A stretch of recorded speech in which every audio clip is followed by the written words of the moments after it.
We're going to be changing the brake pads and the hub on the front wheel of the 2004 Chevy Suburban. This is the 5.3 Flex LS two-wheel drive. We'll be doing the all four brake pads. They're cracked on all four wheels, I should say. So we're going to be replacing that, and we'll be replacing the hubs, the front hubs on the left and the right here on the 2004. I've already got the parts. So the first thing is jack up the truck. Make sure you put a wheel chock on the back and jack it up. For safety, I've got a jack stand, and I've also got a jack lift as well as a lifting bottle. Okay, so now we're on the right side of the wheel here. I'm using this is a T55 I had to go buy. A little bit rounded up here. The T50 no longer works properly. So I went out and got a T55 so that I'm able to get in without stripping it. Oh, I need my...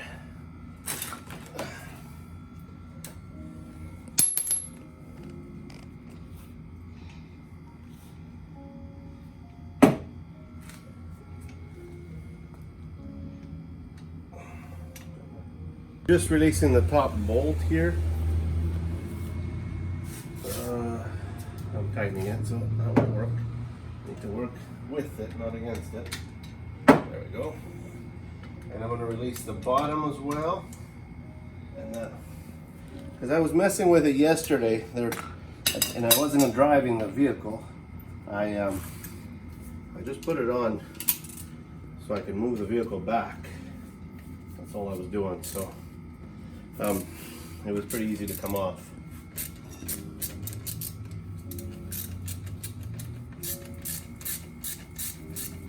I contemplated getting that just because I'm tired of working with wrenches when I can work with air tool, work smarter, right? Not longer. Oops. So if you have air tools, good for you. Envious. But pretty straightforward job. Let me get some light in here. I know the lighting is not the best. It's getting onto nightfall here. Maybe we'll put the light on this side here. Hopefully that's a little bit better. You can see what I'm doing now. And I can see what I'm doing. So again, removing these beautiful things. Oh, before I do that, let me clear my pistons a little bit. Again, you'll be able to see what I do here. I usually just try and get in between here, and I try to create a little bit of space with that, pulling that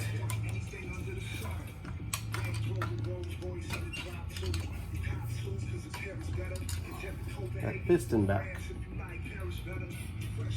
And it just takes time, as I said before.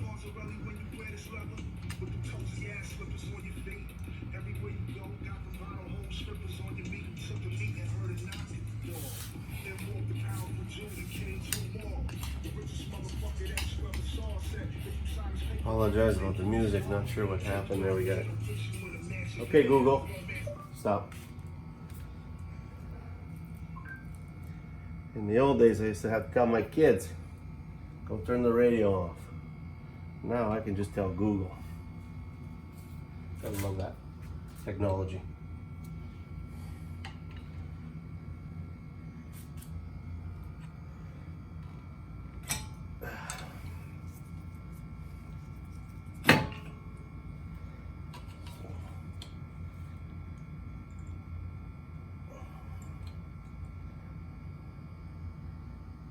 Be patient. It will open up. Okay, so if you can look through this gap in here, you'll see the piston, or sorry, the brake pad opening up, creating some space. And that's because we're driving the piston back.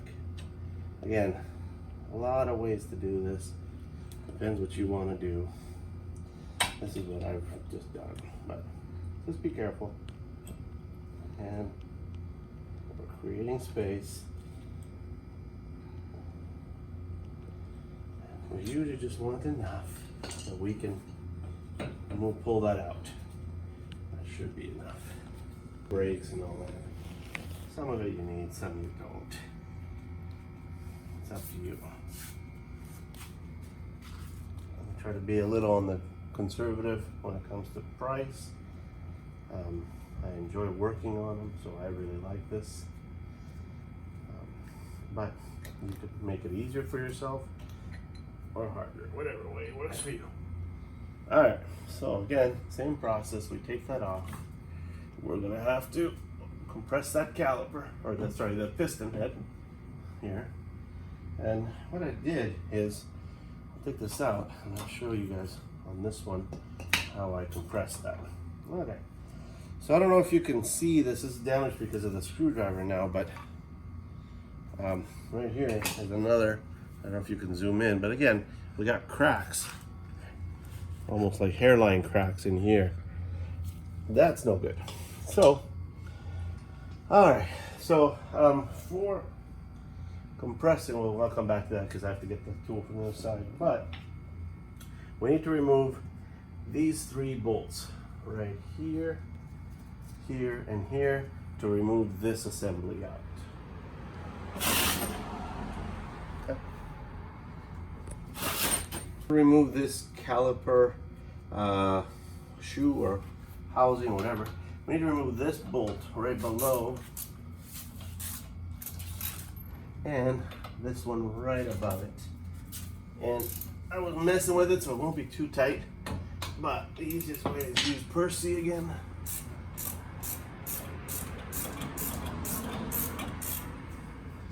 Should be able to do by hand at this point. Are you able to see here? You might want to come from the top here.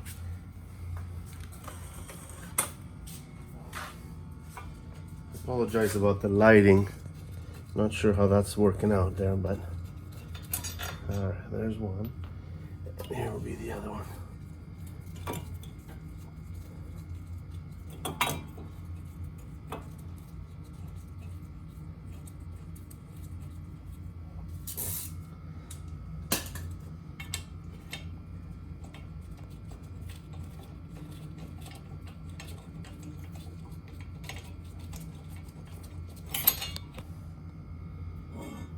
So once you have that off, again, there are 3 bolts in the back.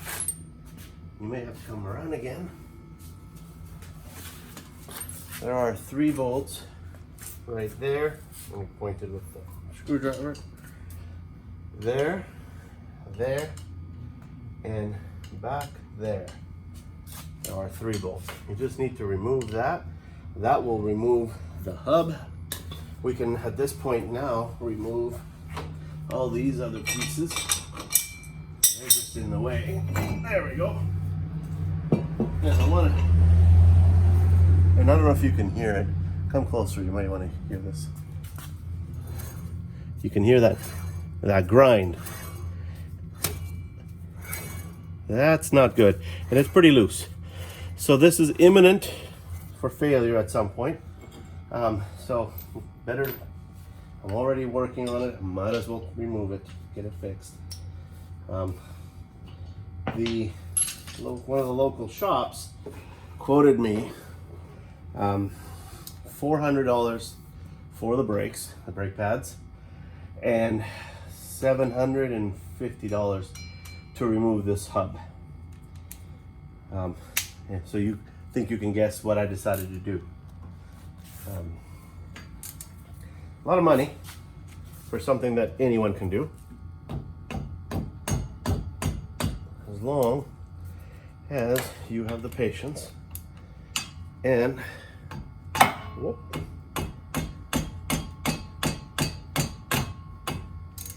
and just the time.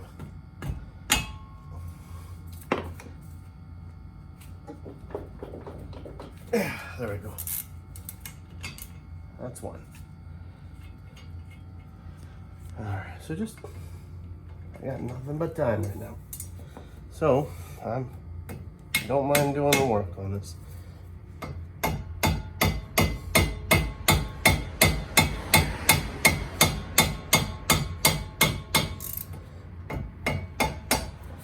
There we go.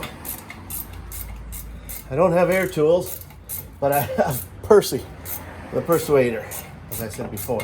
That's actually a name my boy came up with. Percy. He likes to name my tools. So I went with it. I thought it was pretty cool.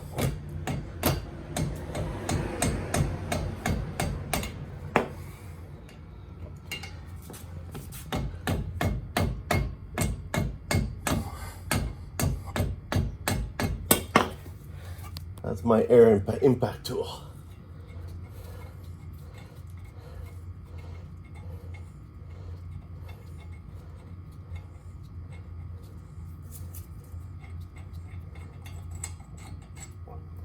There's one. A little bit rusty.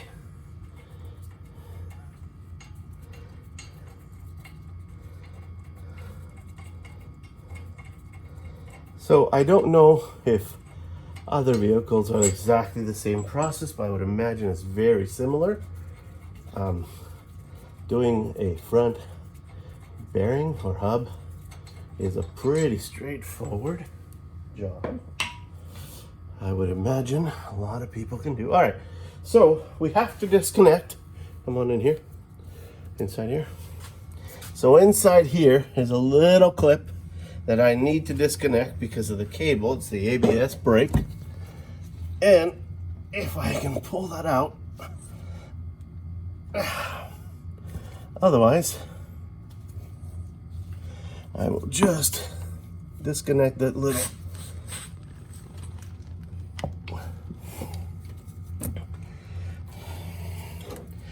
I'm not worried about breaking the little tab on the bottom because this comes with another one. What I don't want to do is break the connector to the cable. All right. So I was finally, I was finally able to. So this is the little piece that goes inside the top of the strut. It's a pain in the ass to remove, but when you do, it comes out pretty good, easily. The good thing is, the new one comes with, there you go, just lift that tab, and this is attached to the new connector that comes with the new hub. Bearing, sorry. So, no worries, you just connect it, put it back. I didn't show you, but this is how these things go together. There's one up top here that connects on this, and one here. All you do is just gently get the screwdriver in there, pry a little bit, lift, and that comes off. Very straightforward, gentle, easy does it. My suggestion, always work slow. All right. So this, oh, and then there's one more here that has to be released right here. Okay, and there is a little tab here that they do right here, but I found that by squeezing that, I'm able to, so all I did is I just squeeze the edges together with the screwdriver like this, and it comes out. All right, my 3 bolts are off. Some people have said that once you have all the screws and bolts off, this should come off pretty easy. It does, sometimes it doesn't. I get Percy, and I work through Percy here.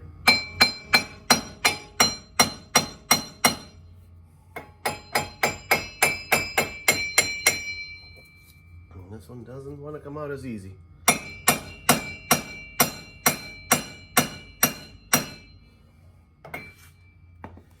So, all right, so the other side came out really easily, and of course this side doesn't want to.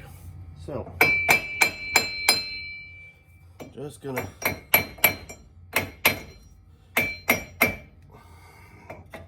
bump it around a little bit, and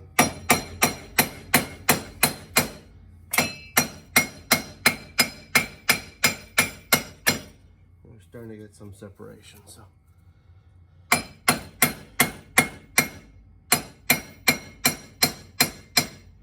we go, we're starting to open up. There we go. Came out.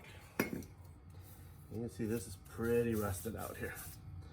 If you have a wire brush, I would encourage you to clean that up a little bit. I don't have a wire brush, so it will not be. All right, so this is the damaged hub. Wheel bearing. All right, let's get the new one. Here's the new one. Just for comparison, I'll go to the light here. For comparison's sake, you can see how it's a lot harder and it's smooth if you listen. No noise. Nothing. That is a fresh bearing. All right. So I didn't have a metal brush. I did, however, have a little nylon brush, and I gave it a little bit of a brush and just kind of, you see a lot of this dust everywhere now. Try not to breathe that in, but I brushed some of that stuff out just to clean it up a little bit. All right, through that. The shield goes here, right there. That's how it goes.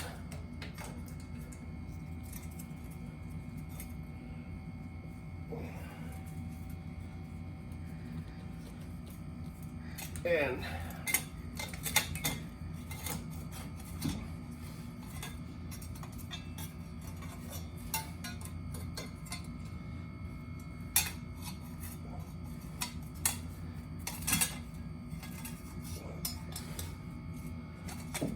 there we go.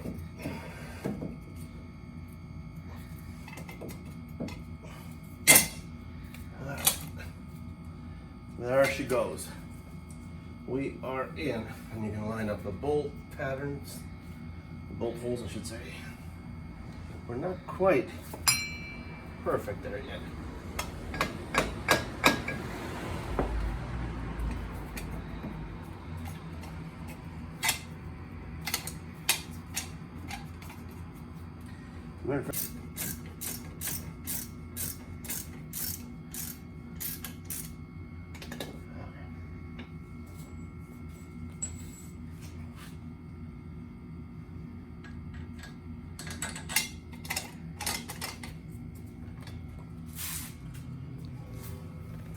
Videotape, or you already?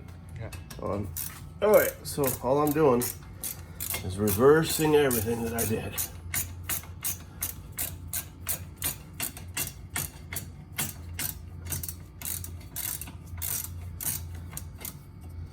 All right, this one's a little bit more problematic.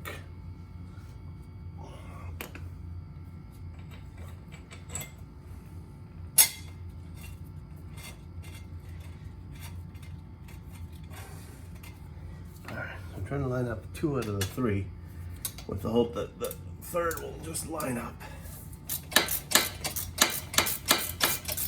All right, so I've tightened down these bolts again. Check your specs.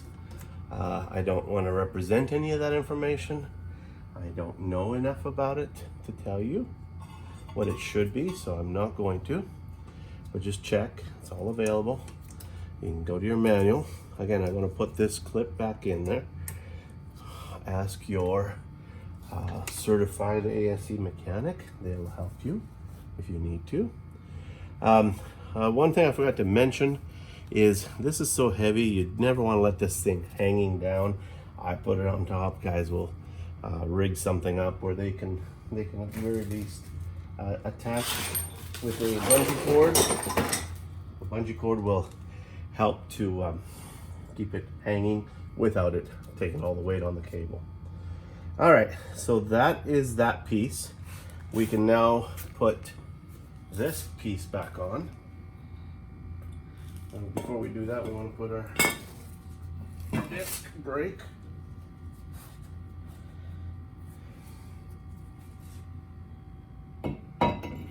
And again, the discs are fairly new. No need to replace. I should really be getting them machined, but I don't have the time nor the inclination at this point, so I'm not going to. The local parts stores said they'll do it for me. I think they said $15 per, and it would take them anywhere from 1 to 2 hours. So I figured I'll be all right without it for now. Hi. All right. Okay. Now we can put this bad boy back in. Let's take out these little pieces now, since we have it.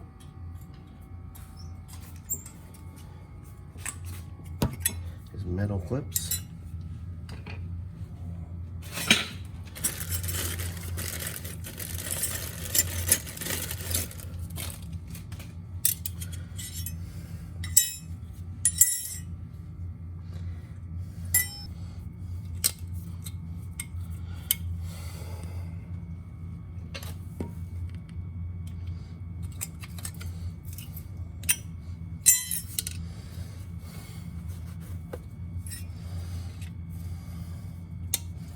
Again, pretty straightforward.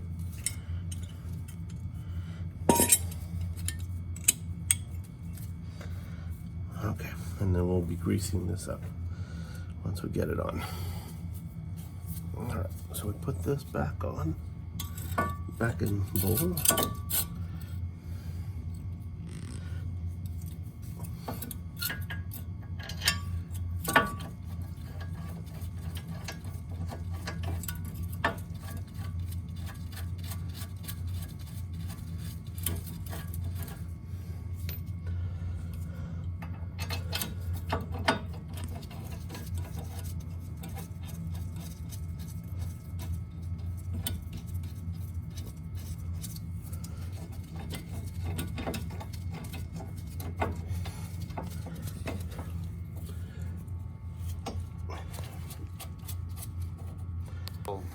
Okay.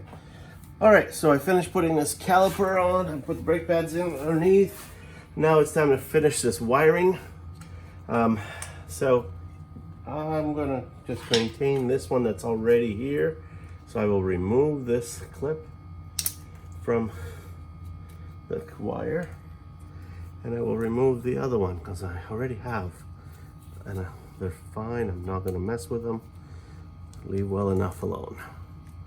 I'll keep these in case I ever need them again, but probably won't need them. So again, push everything in. That's in properly. Put that inside. Let it sit properly. All right, where's my other one? There it is. So make the connection like this. And you can see the one that it comes with. Just gotta find that little hole.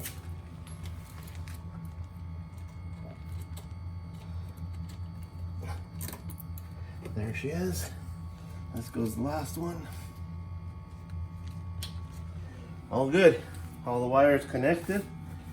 All we need to do now is put the tire back on, straighten this out, put the tire on, tighten the lug nuts, and this front is done. And then we'll pump the brakes and make sure we get piston action. In other words, we get the brakes working properly. All right, so I'll cut for this. It's pretty straightforward. This is a this combined is probably, I have to do the back brakes, but it's about a $1,100 job that you can do at home. Well, I'm in California, so I don't know prices at somewhere else in the country or even other parts of the world, but certainly in California you're looking at around $1,000, give or take. All right, and then we'll turn on for the back. The back is pretty straightforward. I may or may not do another video for that.